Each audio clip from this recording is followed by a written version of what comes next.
Maraming magandang lugar ang pwedeng matuklasan dito sa Lupang Sinilangan. Ako pala si Jose Sian, ang iyong travel guide. Kaya't samahan ninyo ako tuklasin ang mga kayamanan ng Pilipinas. Mula sa mga dalampasigan at isla, kabundukan, mga makasaysayang lugar, at masubukan ang mga masasarap na pagkain. Baka ito na ang iyong next travel adventure. Kaya tara na, samahan ninyo ako at magbiyahe na tayo. Welcome back to our channel. Another day, another adventure, and we are going to Boracay. Let's go!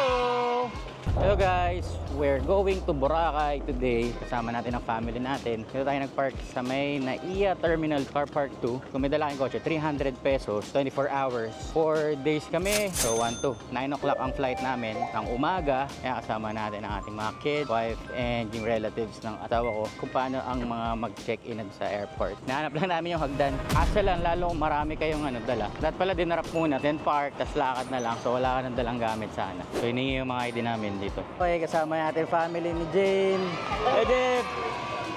For boarding, ito yung pila. Yay, we're going to Boracay for the second time with our family. We're gonna fly with AirAsia. Yan po. Siyempre yan, may nakalagay na wifi. Good morning. Thank you. Stay off ang mga electronic devices tulad ng mobile phones.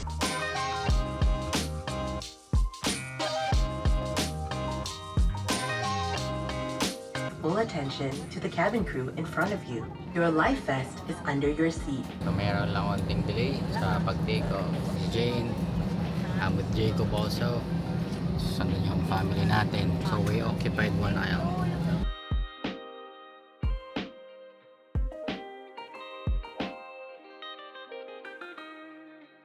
Okay, from the airport we took this van. We're going to Katiklan. No, we're gonna take a boat ride.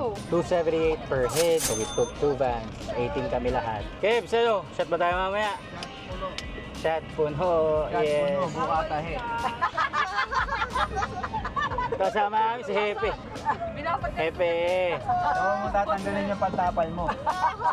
Para hindi bumuka. Pag mumano yung Gerdel. So ang biyahe namin, 1.5 hour dito sa van. Tapos we're gonna take a small boat papunta na sa isla mismo ng Boracay. So let's see how much it will cost sa ating bangka. So dito pala sa van, kahit kid, same rate. Dito na tayo sa port ng Aklan. So 1 hour and 30 minutes nga yung biyahe. Ang check-in naman is 2 o'clock pa. So magla-lunch muna kami dito. Ito ang nakita namin. Andok! Let's go! Tita! Welcome to Aklan. Wala pa tayo sa Boracay. Ito yung Aklan Port. Dito kami binaba. And ito lang yung Andok sa tapat. So dito tayo kakain. So may mga choices din. May inasal dun. May 7-Eleven din dito. Ayan. Time check. 12:35. Ang dami na dumadating.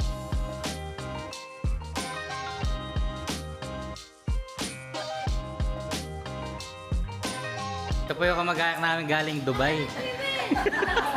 Andito yung masalubong. Register po muna. Yes, of course. Arrival form statistic. How many people are you? 15 adult. Ilan ang kids? 3. Kakatapos na namin kumain at dito kami sa Boracay Mabuhay Association. Hawak to ng Department of Tourism. For statistics, register muna kami. Grabe.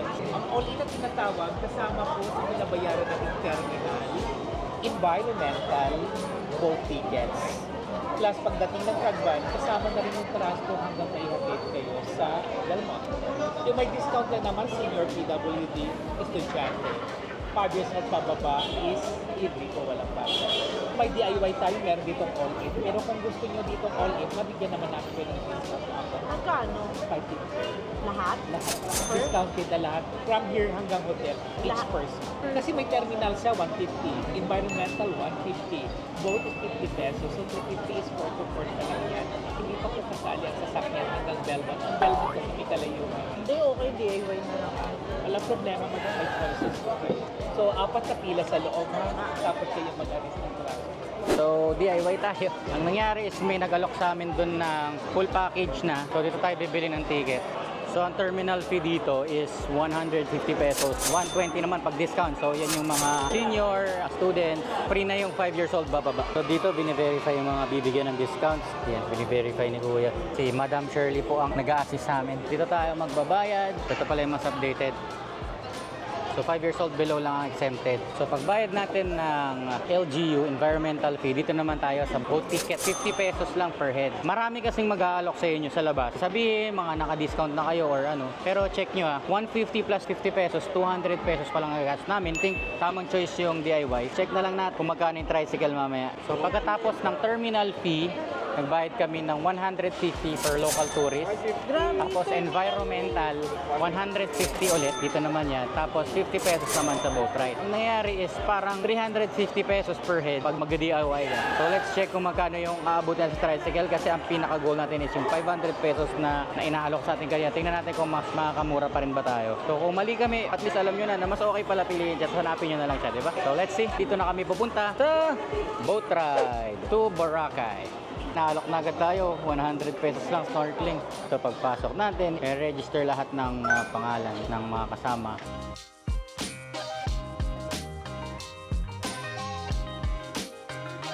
So yan yung sasakyan natin, yung kay Lario. Kaya gaano katagal yung biyahe po? 10 minutes lang. Yun, bilis lang.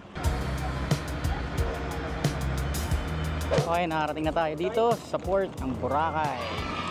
Sobrang bilis lang na boat ride. Tawid lang talaga. Medyo mabagal lang kasi malakas yung alon ngayon. Pero tingnan nyo to. Clear. Grabe yung linaw ng tubig oh. So nice. Wala pa tayo sa pinaka-beach ng Boracay. Pupunta nga pala tayo sa Station Zero. So hindi pa natin na-experience doon though. This will be the first time that we will be experiencing Boracay sa Station Zero. So we'll see if meron kaming makuha ditong tricycle or van kung saan kami mas makakamura. And we're here. Welcome to Boracay. Hi guys. We are here in Boracay. So let's explore this island and the beauty of it. For this video, we will be staying at Station Zero. Hanap kami ng sasakyan papunta sa Belmont Hotel. I think meron na kami nakita kasi medyo likod yung Belmont eh. Mahaba yung travel time. Yes, sobrang init. Ito, nakasakay kami tricycle na good for 8 packs. Lumalabas dito parang 55 pesos lang per head. So all goods. Panalo pa rin yung DIY kasi 320 plus 55. Okay pa rin kasi 500 yung alok sa amin kanina. So I think it's still okay. Guys, mag-DIY na lang kayo. Pero kung nagpa-booking kayo, for example, meron kayong travel and tours, malamang meron na to lahat. Bayad na to lahat. First time ko kasi mag-DIY, dati kasi lagi kami nag-travel and tours. I think next time mag-DIY na lang din kami, mas makakamura. Hassle nga lang na konti kasi on the spot kami naghahanap, pero at least sa video na ito, makikita nyo kung paano mapadali yung travel nyo dito sa Boracay. Okay? So, kita-kits, papunta na tayo sa hotel. Belmont Hotel. Let's go! So, 10 pala kami nagkasya dito sa mini tricycle. Ayan. So, 55 pesos times 10. So, 550 papunta sa Belmont Hotel. Not bad. All goods. Diba? Ayan, asawa ko. Love, nangitim ka na. Ginusto nyo yung Boracay eh. Ito, kakalagpas lang natin sa Station 3 to 1. First time ko makarating dito sa part na to. Parang bayan eh. Parang hindi na siya resort. Kaya dito ka nakapwesto kasi sigil. Kaya dapat yung singil sa akin, 30 pesos lang. Kasi maaraw pa. So update namin kayo pag check-in natin, check natin yung hotel. Check. All goods in the hood. Sakto pagdating namin to, baka pwede na mag-check-in. Tour namin kayo sa room na gagamitin natin for 3 nights, 4 days. Hopefully, maset yung expectations natin, ma-enjoy din natin yung lugar. Or else, we're going to Station 1 to 3 para lang enjoyin yung beach. I mean, mas peaceful daw doon, sabi. Tingnan natin. Update namin kayo ulit pagbalik natin. Yes, we're here. Boracay New Coast. Okay, so kakarating lang natin sa Boracay New Coast Station Zero. Let's go! So, andito tayo sa New Coast chain. So, ito yung Savoy Hotel. May 7-Eleven. Yan. Oh, may grind oh. Yeah, may grind. So, ito yung Savoy Hotel. And may mall. So, sa Belmont tayo eh. Dito tayo, pababa. Okay, dito na tayo sa Belmont Hotel. So, we're here. Check-in muna tayo.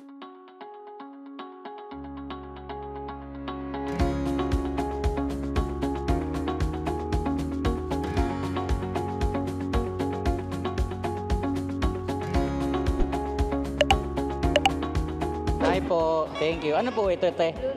Bagay na bagay sa init. So, nakapag-check-in na kami.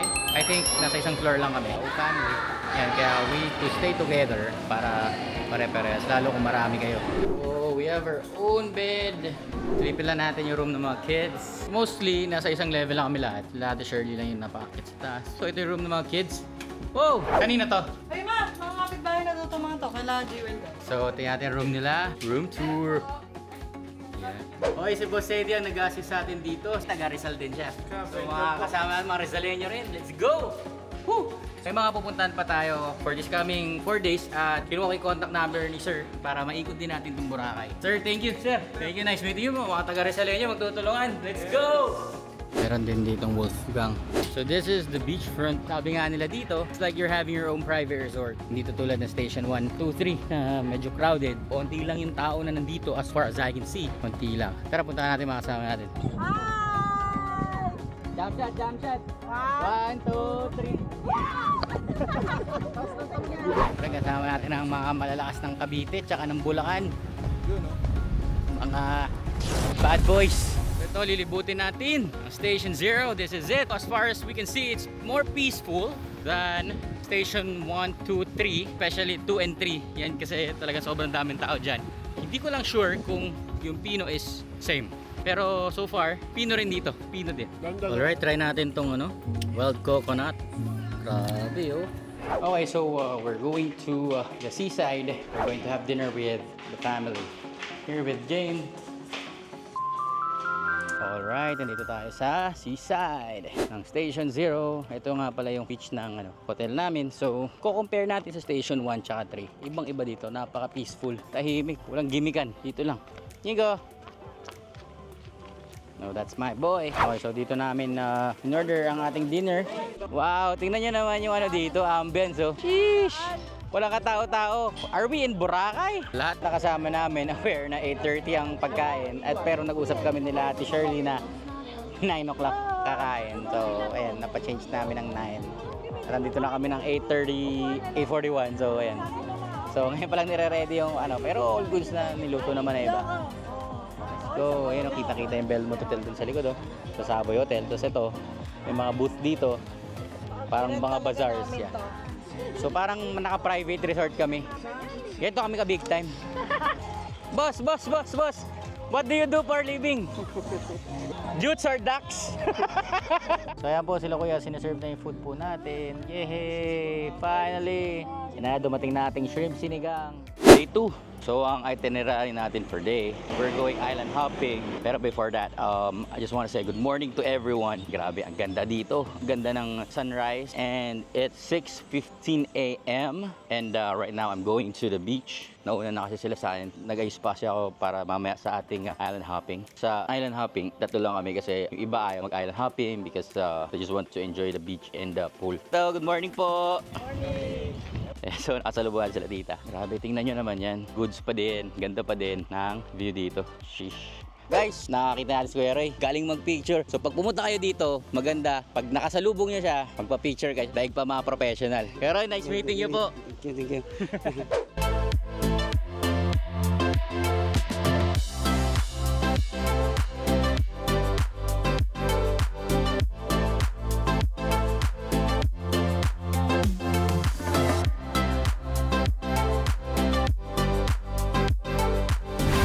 Good morning, andito tayo sa e-trike. Ito yung mga modes of transportation dito sa Boracay pag pumupunta kayo. And ngayon, day 2, papunta kami sa Astoria 1, sa Station 1. Kasi doon ang mga island hopping activities. May contact na kami na mag-a-assist sa amin para sa aming island hopping for the day. So maraming activities. Let's go! Kasama nga pala natin si Kuya Jeff. Yan o. 18 packs kami pero dalawa lang kami mag-island hopping. Basic. Ayaw masunog ng iba eh. Astoria, Boracay. Ayan na, dito na tayo sa Astoria and dito natin kikitain yung ating kausap online. Okay, kasama namin Sir Francis sa Triple R and sila yung aming tour guide sa aming island hopping. Okay po sir, thank you po. Enjoy po kayo. Palis na kami sa tour and ito, mga 30 packs na namin. Okay, first time. Yeah. Oh good. Oh my God! I love you all! I love your energy! Let's go to our itinerary. Okay, so andito tayo sa Coral Garden. May additional na 100 pesos yung environmental fee dito sa Coral Garden. So, yung gear, free na yun. So, let's go!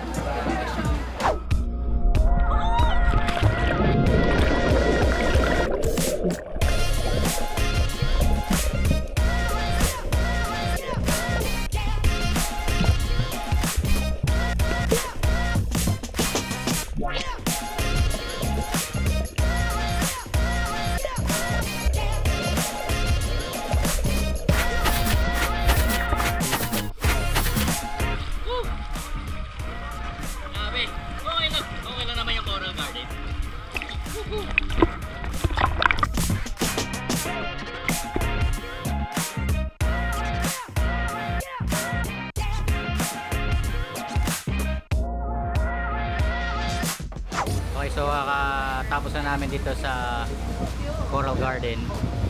Next is Crystal Cove na kami. So may additional 350 pesos yung papunta sa Crystal Cove. I think optional naman yun.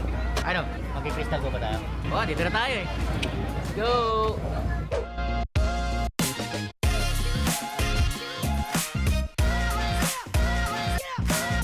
Dito tayo sa Crystal Cove. Itong mga tourist spot dito. So dito sa Crystal Cove, puro picture lang. Yes po. Late ka pala kaya explain ko sa iyo. Oh, apo eh. Sorry. Cove 1. Okay. Going to Cove 2. So, in Cove 2 you can swim if you want to swim. So, it depends on you how to consume your time. Exactly 11:20 back to the pool. Enjoy, have fun. Meron tayong adventure dito, guys. Pwede maligo kayo dyan po. Sige po. Grabe, linaw. Ang dami pa rin tao. So ito yung spot kung saan marami nagpapapicture. Summer kasi kaya sobrang daming tao and marami ring turista. Not sure kung may panahon dito na hindi nagiging crowded ng ganito. Pero goods, maganda naman. Sulit.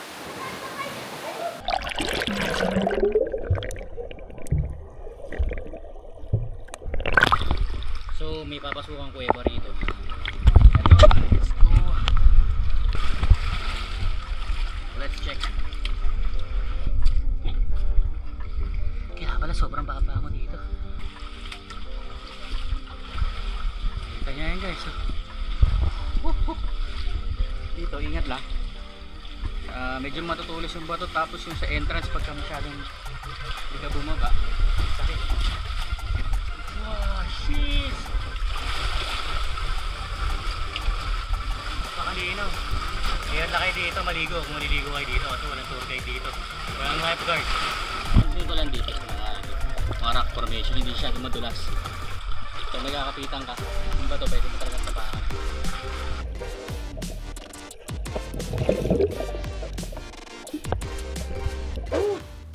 Nasa second destination pa lang kami. Sulit na yung mga napupuntahan namin. All goods. Pero yung sa ibang location kasi, lalo tong second, merong additional payment na 300. Pero so far, ang nakita namin is cave, picture. Ito, view. Sa akin, okay din naman. Siyempre, dito ka na rin naman, so kailangan mo na rin puntahan. Sa sobrang daming tao, parang saglit lang kami sa baba. May binigay na oras na sa amin, hanggang 11:20 lang. May ikot tong buong islang to. Kasi marami pa kami pupuntahan, so after nito baka may isa pang pupuntahan tapos lunch na. So let's go, more adventures guys. Sige po, salamat po kuya, yung mga lifeguard natin, mga nagpapanatiling ligtas tayo sa cave. So dito tayo sa Cove 1. Sabi ni Jessie kanina kailangan natin pumuntang Cove 2. So maraming spot eh, kanya-kanyang view spot yan dyan. Check natin yung Cove 2. Grabe naman dito oh. Grabe oh, Crystal Cove. Kita niyo ba? Ayan nakalagay Crystal Cove. Kaya Jeff, ito talaga yung binayaran natin dito eh. Oo nga, Anli buffet. Anli na, buffet pa. Kala ko 3 minutes eh, 13 minutes pala yung laka. Tingnan nyo naman yung crystal clear water na yan guys. So ito yung ating lunch area for today guys. Sa Triple R pala talaga to. Ito po yung pinakamaganda namin tour guide. Magpapabusog kayo sir ha. Opo, sige. Sir, dahil nag-vlog ka sir, pwede mag-take out. Ikaw lang exclusive. Yung direkta pila na pala. Kuha na lang. Kuya Jeff, gutom ka na ba? Oo, gutom na ako. Sulit sa atin to. Alat ng dagat. Oo. Parang sarap ng soft drinks. May drinks pala, may drinks. Ano? Sheesh. Tingnan natin kung ano ang food nila dito. Kaya silang kanin dito. Gulay. Pansit. Chicken curry. Mas may hipon sila. Barbecue. Bangus. Pwede yung belly na lang. Yan. Thank you. So, kasama natin yung mga katabi rin natin hanggang sa pagkain po. Kasama po namin sila. Pero naghiwalay po kami sa ano. Sila nag-cliff jumping eh. Kain po tayo. Lakasan mo! Tula kita. Hello! Hello! Nice to meet you! Nice to meet you too. From what country? Japan! Japan. Yes! Where are you Arigato. from? Philippines. Philippines! Yeah, I love Philippines! Really? Enjoy Boracay! Yeah. Okay, so mag-crystal kayak tayo. Nakakuha tayo ng 150 dito. So let's go! Ganda ng dagat oh!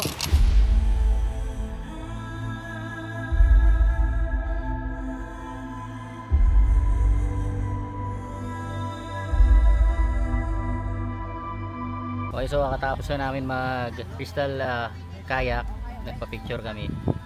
Nandito kami sa Puka Beach ngayon. Mag-ikot lang kami, tapos pupunta kami sa Gawang Sand Castle. Picture din doon, tapos sulit dito, sulit. Ito pala si Kuya. Pero paalam mo Kuya, si Kuya Jan, pag dako kasi ng Triple R kanina, nag-assist siya. So dito sila banda sa may dulo na ng Puka Beach. So yung rates dito guys, mas mura. Kung makakalakad lang kayo ng onte dyan sa kaarawan na yan, mas masusulitin nyo naman yung ano. Tapos okay din, papakita namin yung resulta ng mga pictures. Ayan, so may bago tayong follower si Kuya. Yes, Putay Boracay po tayo dito. Okay, so pag ganito ay sa Puka Beach, ang daming activities na pwedeng gawin. Pwedeng magpa-picture, ayan, crystal kayak, tapos may mga refreshments din sila dito like mga shake, may mga beer din sila. Pag umarkila kayo or umorder kayo sa kanila, papahiramin naman kayo ng banig. So all foods, diba? Ito pala yung last island na pupuntahan namin. So pabalik na kami after nito. So 2 o'clock call time sa Bangka ulit. So ayan, so that is our island hopping experience here in Boracay.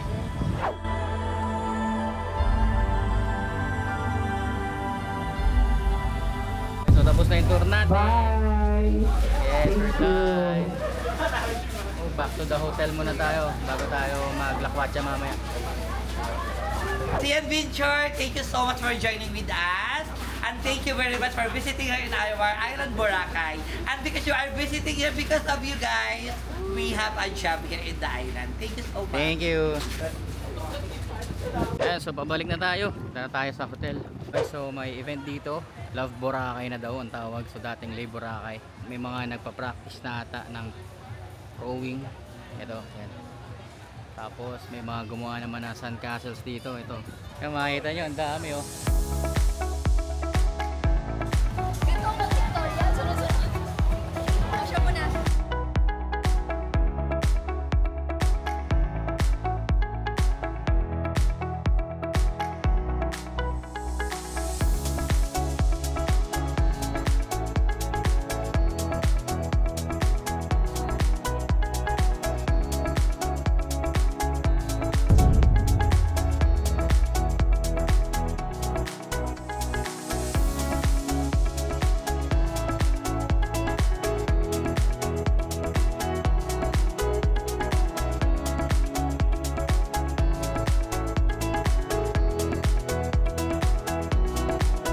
Marks the end of our video. Maraming salamat sa lahat ng suporta at pagmamahal na ipinakita nyo sa amin mga ka-ventures. Para mas marami pang travel ventures, pindutin ang subscribe button at i-click ang notification bell para laging updated. Tulad ng lagi, stay safe, ride safe, God bless sa ating lahat. Kita-kits sa susunod na video.